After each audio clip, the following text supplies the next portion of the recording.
Hello students, आज की जो हमारी वीडियो है वो इस बात पर बेस है कि हम जितने भी लोग हिंदी में लिखते हैं, अगर हम उसे इंग्लिश में लिखते हैं तो हमें बहुत प्रॉब्लम होती है। क्यों होती है? क्योंकि हम ठीक से नहीं लिख पाते हैं या हमारे मतलब मात्राओं में हमारी जो इंग्लिश की जो अल्फ़ाबेट्स होते हैं, हमारे वोवेल्स जो होते हैं वो गलत हो जाते हैं। हम ठीक से किसी का नाम नहीं लिख पाते या नाम लिखते हैं तो सामने वाला बोलता है कि आपने नाम गलत लिखा है। तो इस प्रॉब्लम को सॉल्व करने के लिए और बहुत सारे हमारे जो बुक्स वगैरह में भी बहुत सारे हिंदी के नेम होते हैं और हम उनमें स्पेलिंग मिस्टेक करते हैं बहुत ज़्यादा। तो उस चीज़ को सीखने के लिए, और ये रीडिंग में भी बहुत अच्छा होता है, उसके लिए मैं आपको ये एक नया टॉपिक लेके आया हूँ मैं। इसमें क्या है, इसमें हम किसी भी हिंदी नेम को इंग्लिश में लिखना सीखते हैं। तो इस वीडियो का नाम यही है कि कैसे हम हिंदी टू इंग्लिश लिखना सीखें। तो आओ किसी का नाम इंग्लिश में लिखना सीखें, ये हमारे आज के टाइटल है, हमारे टॉपिक का नाम है। और इसमें हम देखते हैं, सबसे पहले हमको हिंदी के जो अल्फ़ाबेट्स हैं, हिंदी के लिए वर्णमाला है, अक्षर है, वर्ण है, वो हमको पता होने चाहिए। उसमें मेन कौन कौन से हमारी मात्राएं हैं, कौन से स्वर हैं, कौन से व्यंजन हैं। स्वर और व्यंजन में आपको थोड़ा सा मैं बता देता हूँ। स्वर जो होते हैं वो अक्षर होते हैं जो हम बिना किसी भी मतलब आवाज़ होती है वो एक तरह की, मतलब कोई भी एनिमल भी उनको निकाल सकता है क्योंकि वो वोवेल्स हैं। वोवेल्स की यही खास बात होती है कि स्वर सभी को भगवान ने या जो भी गॉड है हमारे, उन्होंने दिया है। तो इसमें हम देखते हैं कि सबसे पहले हमें हिंदी की मात्राओं का पता होना चाहिए। दूसरा, हमें हिंदी की जो वर्णमाला है, जो अक्षर हैं, अक्षर विन्यास है, जैसे कि जिसको हम व्यंजन बोलते हैं, वो भी हमको पता होना चाहिए। तो सबसे पहले देखते हैं मात्राएं कौन कौन सी होती है और उनको इंग्लिश में कैसे लिखते हैं। इसको आप नोट डाउन कर सकते हैं अपने रजिस्टर कॉपी या जो भी आपने इस हमारी क्लासेस के लिए बना रखा है, उसमें आप इसको नोट डाउन कर सकते हैं। उसमें लिखिए आप, आ जो होता है, आ की जो मात्रा होती है उसके लिए हम ए लगाते हैं।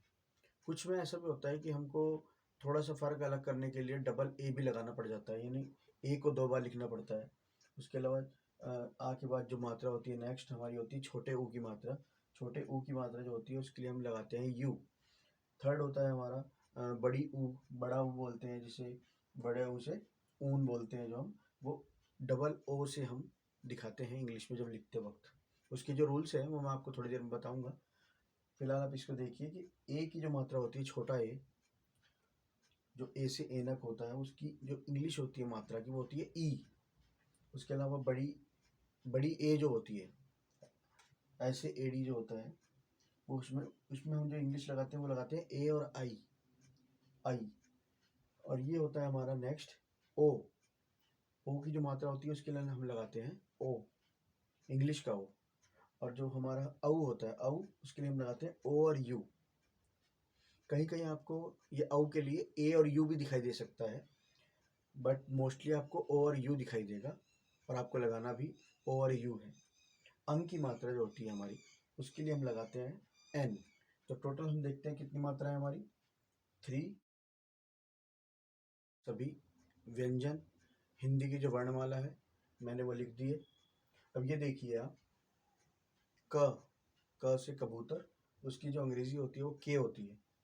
ख, के एच, ग, जी, घ, जी एच, च, सी एच या सी, छ, छ से छतरी, सी डबल एच, ज, जे, झ, झ से झरना, जे एच, ट से टी, ठ से टी एच, ड, डी, ढ, ढ से ढक्कन, डी एच, प, पी, फ, फ के लिए पी एच और एफ दोनों लगाते हैं। ब यानी बी, भ यानी बी एच, म यानी एम, त यानी टी, थ यानी टी एच, द यानी डी, ध यानी डी एच, न यानी एन, य यानी वाई, र यानी आर, एल, ल यानी एल, व यानी वी, स यानी एस, श एस एच, श एस एच, ह एच, त्र टी आर, क्षत्रिय के एस एच, अज्ञा से ज्ञानी के लिए हम जी वाई लगाते हैं। ठीक है। इसके अलावा कुछ और भी हैं, जैसे कि आपने देखा होगा स्पेशल वाले जो होते हैं, अणा, अणा के लिए हम एन लगाते हैं, ठीक है। ये अड़ा जो होता है, अड़ा, अड़ा के लिए लगाते हैं हम आर, ठीक है। आपने एक वर्ड, एक अक्षर और है प्र, प्र आपने सुना होगा, ये प्र, इसके लिए हम लगाते हैं पी आर। जैसे त्र के लिए हम टी आर लगाते हैं, त में जब र जुड़ जाता है, यानी टी में जब आर आ जाएगा, र आ जाएगा, तो वो टी आर बन जाएगा, त और र, यानी टी और आर। देखिए ये रहा टी और ये रहा आर, र, ये रहा टी और आर, त और र मिल गए तो त्र बन गया। तो इस तरह से हम इनके मेकिंग को देखते हैं कि अब हम नाम कैसे लिख सकते हैं। तो आप लोग तैयार हैं? अब देखते हैं हम सबसे पहला नाम, हम लिखते हैं सबसे पहला नाम राम। अब आपको बनाते वक्त एक बात ध्यान रखनी पड़ेगी, सबसे पहले आपको देखना पड़ेगा कि आपका जो अक्षर है, आपका जो वर्ण है, उसमें आपको मात्राएं याद होंगी सारी। मैं एक बार रिपीट कर देता हूँ मात्राएं। यहाँ पे हमने लगाया था आ के डंडे के लिए ए, हमने लगाया था छोटी ऊ के लिए यू, बड़ी ऊ के लिए लगाया था डबल ओ, उसके अलावा हमने ए की मात्रा के लिए लगाया था ई, आई के लिए लगाया था हमने ए और आई, ओ के लिए लगाया था हमने ओ, औ के लिए लगाया था हमने ओ यू, और अंक की बिंदी के लिए लगाया था हमने एन। ई की मात्रा रह गई ई, छोटी ई यानी आई, बड़ी ई यानी हमारा, बड़ी ई का मतलब हो गया हमारा डबल ई। ये हो गई हमारी मात्राएं। तो टोटल हमारी कितनी हो गई? 1 2 3 4 5 6 7 8 9 10 हमारी टोटल मात्राएं हो गई। तो अब हम देखते हैं कि इसमें टोटल हमारे पास 10 मात्राएं हैं, और टोटल ये जितने भी व्यंजन लिखे हुए हैं हिंदी के, हिंदी व्याकरण के, अब हम देखते हैं उनसे इंग्लिश कैसे बना सकते हैं। सबसे पहले हमारा नाम जो है राम, राम के लिए आपको र देखना पड़ेगा, कहाँ पे र, ये रहा आर, आर हो गया। सबसे पहले आप लिखिए आर, लिख लिया आपने। अब देखिए आ की मात्रा के लिए क्या लगाते हैं? ए। अब आपको लगाना है आ की मात्रा के लिए ए। अब आप देखिए माँ के लिए क्या लगाते हैं हम? एम, हम लगा देंगे एम। तो इस तरह से हमारा ये एक नाम और उसका ये इंग्लिश वर्जन बन गया। अब हम थोड़ा और बड़े नाम देखते हैं।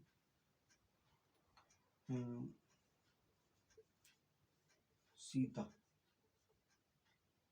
सीता में क्या होगा? स यानी ये वाला स है, एस लगाएंगे हम। बड़ी ई की मात्रा है, बड़ी ई की मात्रा के लिए क्या लगाएंगे? डबल ई, डबल ई लगाएंगे। फिर है त, त के लिए क्या लगाएंगे? देखिए यहाँ पे त के लिए हमने लगाया है टी, ये रहा टी, टी आ गया। आ की मात्रा उसके लिए हम लगाएंगे ए, इस तरह से, ठीक है। ये बिल्कुल सिंपल वाले हैं जो मैंने जिससे स्टार्ट किया है। अब हम थोड़ा हार्ड करेंगे। तो इस तरह से हमने राम सीता, इस तरह से हमने इंग्लिश लिखना सीखा, हिंदी टू इंग्लिश। अब हम सीखते हैं ऐसे नाम जिसमें कोई भी मात्रा ना हो, जैसे कि झलक, झलक एक नाम है, ठीक है। झ, झ के लिए हम क्या लगाते हैं? जे एच, जे एच लगा लिया। अब इस शब्द, इस अक्षर से और दूसरे अक्षर के बीच में कोई भी मात्रा ना होने की वजह से हमें अ लगाना पड़ेगा, आ, क्योंकि जब आप बोलेंगे इनको झ, तो झ के बाद जो है आ बोलता है ऑटोमेटिक। तो इसीलिए जब हम हिंदी में बोलते हैं तो हमको इंग्लिश में भी उसको लगाना पड़ेगा। तो हम देखते हैं कि दो अक्षरों के बीच में अगर मात्रा नहीं है तो हमको उनके बीच में लगाना पड़ेगा ए। तो हमने लगा दिया ए, झ, झ बन गया। अब ला और क के बीच में कोई मात्रा नहीं है, ल को बोलते हैं एल, कहाँ है हमारा ल? ये रहा। और क, ये रहा हमारा क। तो ल और क इन दोनों को हम लिखेंगे एल, और इन दोनों के बीच में कोई मात्रा नहीं है तो हमें लगाना पड़ेगा यहाँ पे भी ए। इस तरह से ये बन गया झलक। ठीक है, इसके अलावा हम एक एग्जांपल और ले लेते हैं, शर्मा। ये आपने देखा होगा बहुत सारे लोग जो कोई भी हो शर्मा लगाते हैं। तो शर्मा जब देखते हैं हम श सलगम, यानी ये वाला है, एस एच लगाएंगे हम। जैसा आप हिंदी में बोल रहे हो आपको एक्चुअल में वैसे ही इंग्लिश बनानी है, श एस एच। अब आप देख रहे हो कि श के बाद क्या बोल रहे हो आप, शर माँ। तो शर माँ बोल रहे हो, तो श के बाद जो र आ रहा है उसके बीच में कोई मात्रा नहीं आ रही है, श और र के बीच में कोई मात्रा नहीं है, तो हमें अपनी तरफ से लगाना पड़ेगा ए। ये आपने लगा दिया ए। फिर आप बोल रहे हो र, जो र ऊपर चढ़ा हुआ है इसको बोलते हैं र, तो इसमें हम लगाएंगे आर, शर। अब आप बोल रहे हो माँ, माँ यानी एम, और आ बोल रहे हो तो ए लगाना पड़ेगा, शर माँ। ठीक है, तो आप देख रहे होंगे कि र और एम के बीच में मैंने कोई ए नहीं लगाया है। क्यों नहीं लगाया है? क्योंकि जो लास्ट वाला जो माँ है उसमें आ की मात्रा लगी हुई है, तो दोनों के बीच में कोई मात्रा नहीं आनी चाहिए। तो शर माँ, इस तरह से हम लिखते हैं किसी का भी उपनाम यानी सरनेम शर्मा है तो इस तरीके से उसका निर्माण होता है। अब हम थोड़े बड़े नाम लिखते हैं, जैसे कि हम लिखते हैं महा मना, M A H A M A N A, महा मना। अब आप इसको समझ लीजिए, म एम, दोनों के बीच में कोई मात्रा नहीं है, ए लगा दिया हमने। फिर ह के बाद एच के बाद ए आया हुआ है तो महा, फिर मना। इस वाक्य को हम जब बोलेंगे तो हम देखेंगे कि हम दो बार करके इसको बोल रहे हैं। ये इनको बोलते हैं सेलेबल। सेलेबल का मतलब होता है कि एक बार में आप किसी सेंटेंस किसी भी वर्ड को कितनी बार करके बोल सकते हो। ठीक है, तो यहाँ पे हम देखते हैं ये टू सेलेबल है। टू सेलेबल का मतलब हो गया कि आप इसको दो बार करके बोलेंगे, तो जाहिर सी बात है दो बार में बोल रहे हो तो दोनों बार अलग अलग मात्राएं आएंगी, महा फिर मना। तो इस तरह से हम देखते हैं ये टू सेलेबल वर्ड है। इसके बारे में भी मैं एक वीडियो बनाऊंगा जिसमें आपको सेलेबल के बारे में बताऊंगा कि सेलेबल कितने प्रकार के होते हैं और क्या होते हैं। ठीक है, तो यहाँ पे हम देखते हैं कि महा और मना दो तरह से हमने बनाया। महा मना, मदन मोहन मालवीय, ये एक नाम है। हमारे देश के बहुत बहुत ही बड़े शिक्षक हुए हैं, बहुत ही महापुरुष हुए हैं, महामना मदन मोहन मालवीय जी। तो उन्हीं का मैं यहाँ पे नाम लिख रहा हूँ। तो महामना, अब मदन लिखते हैं हम, MADAN। ये तो आपको समझ में आ गया होगा कि दोनों के बीच में ए क्यों आया है, क्योंकि मदन कोई मात्रा ना होने की वजह से ऐसा हुआ है कि हमने यहाँ पे ए लगाया हुआ है। फिर मोहन, माँ में ओ की मात्रा है, यानी एम में ओ की मात्रा है। ओ की मात्रा हो गई आपकी, ये रही ओ की मात्रा। तो हम देखते हैं कि MOHAN, मोहन। फिर हम देखते हैं मालवीय, मालवीय दो बार करके बोल रहे हो, टू सिलेबल है, माल और वीय हमको दो बार लिखना पड़ेगा, MAL माल, YIYA VIYA माल विया। अब आप कहेंगे ये लास्ट में ए हमने क्यों लगाया? जब आप या बोलेंगे लास्ट में किसी भी चीज़ के तो अ ज़्यादा बोलेगा। ज़्यादा का मतलब हो गया कि हाई पिंच पे होगा। यह जो होता है वो हाई पिंच पे होता है। बहुत सारे ऐसे वर्ण या अक्षर होते हैं जो हाई पिंच पे होते हैं, तो यह जो होता है वो हाई पिंच पे होता है। और आप कोई भी, जैसे कि आप महोदया बोलेंगे, महोदय बोलेंगे, तो आप महोदया बोले या ना बोले, वाई के बाद आपको ए लगाना ही है। ठीक है, तो आप जब भी यह का रूप देखेंगे सबसे लास्ट में आए हुए तो आप उसमें ए लगाएंगे ही, क्योंकि वो हाई पिंच पे होता है। तो महामना, मदन मोहन मालवीय, ये हमने एक नाम लिखा। तो इसी तरह से आप और भी नामों की प्रैक्टिस कर सकते हैं। ये बिल्कुल उनके लिए है जो बिल्कुल बेसिक से सीख रहे हैं। बहुत सारे ऐसे नेम होते हैं जो बहुत ज़्यादा मतलब कठिन भी होते हैं। ऐसा कुछ नहीं है कि जैसे कि नीचे की जो र की मात्रा री ऋषि होता है, री ऋषि की जो मात्रा है वो आपने देखी होगी, ऐसे होती है नीचे को। ठीक है, जैसे कि मैं लिखता हूँ, अगर इसकी हम अंग्रेजी देखें इस र की, देखने में ट जैसे लग रहा है, बट एक्चुअल में ये री की मात्रा है। ठीक है, ये किसी भी वर्ण में लगती है। जैसे कि कोई क है, आपने देखा होगा क के नीचे मात्रा लगती है ये वाली, ऐसे। जैसे कृष्ण नाम जो है, कृष्ण, कृष्ण, ठीक है।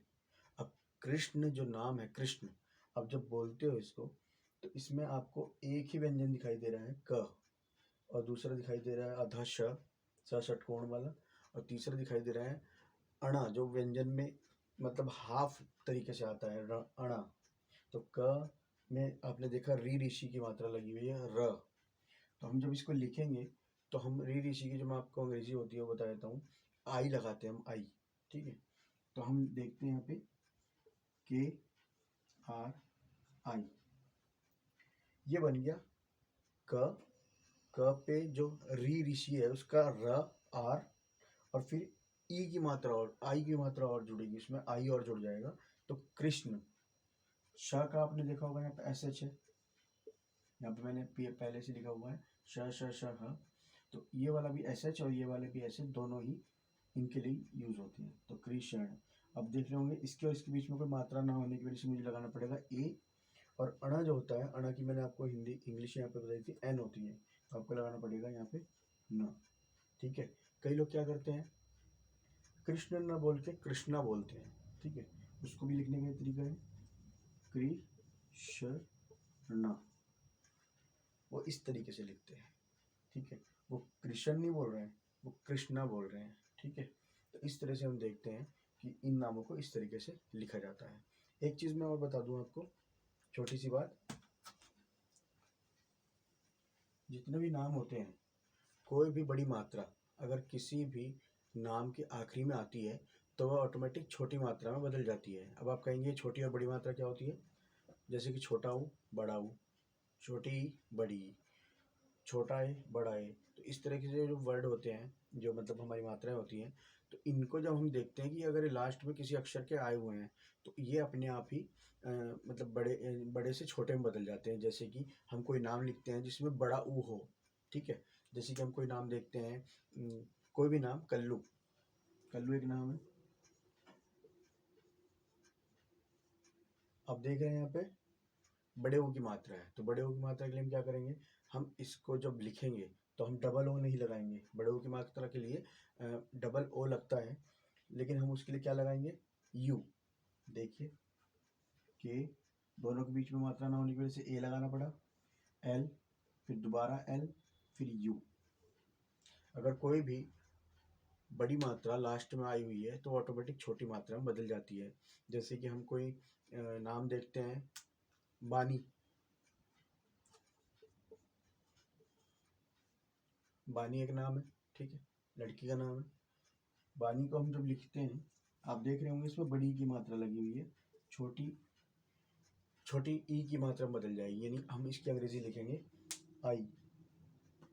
ठीक है, तो बड़ी ई हमने नहीं लगाया, हमने लगाया छोटी ई, छोटी मतलब छोटी आई, छोटी ई की जो मात्रा होती है आई, वो लगाई हमने यहाँ पे।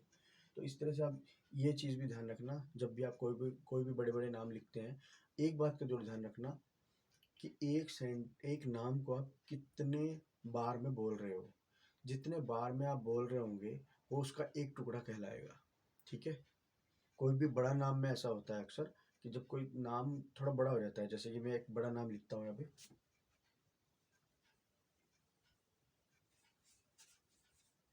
बड़ा नाम हो गया हमारा करमचंद।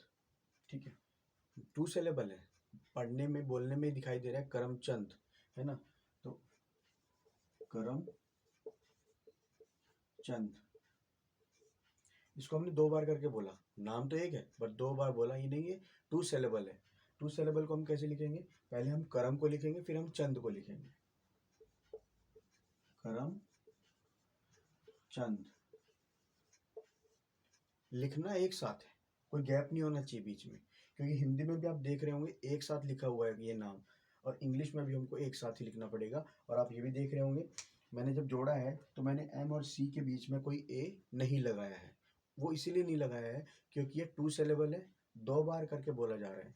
एक बार हम करम बोल रहे हैं, एक बार हम चंद बोल रहे हैं, और दोनों को सम्मिलित रूप से हम बोल रहे हैं एक नाम करमचंद। तो हमने एक बार में पूरा नाम लिया, तो हम इनको करम और चंद इन 2 रूपों में देखते हैं, बट नाम एक है, इसीलिए दोनों में के बीच में एम और सी के बीच में कोई भी ए नहीं आएगा। ठीक है, इस तरह से हमने ये चीज़ सीखी।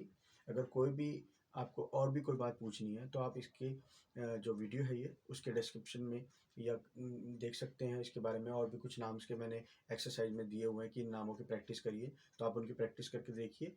और कमेंट में अगर चाहें तो आप उनके बारे में कुछ क्वेश्चन या कोई भी आपके दिमाग में कोई भी क्वेश्चन आता है तो आप पूछ सकते हैं। किसी भी प्रकार की कोई भी डाउट होने पर आप पूछ सकते हैं। ठीक है, थोड़ा लिखने में ऊपर नीचे हो गया उससे कोई फ़र्क नहीं पड़ता, क्योंकि मेन चीज़ होती है आपको अक्षर पता होने चाहिए। ठीक है, तो इसीलिए ज़रा इन बातों का ध्यान रखना, और ये वीडियो बार बार देखना, अच्छी तरह समझना। ठीक है, आप लोगों के लिए वीडियो मैंने बनाई है, और इसको अच्छी तरह से देखिए, इसको लाइक करिए। ठीक है, और इसी के साथ आज की क्लास पूरी होती है। नमस्कार।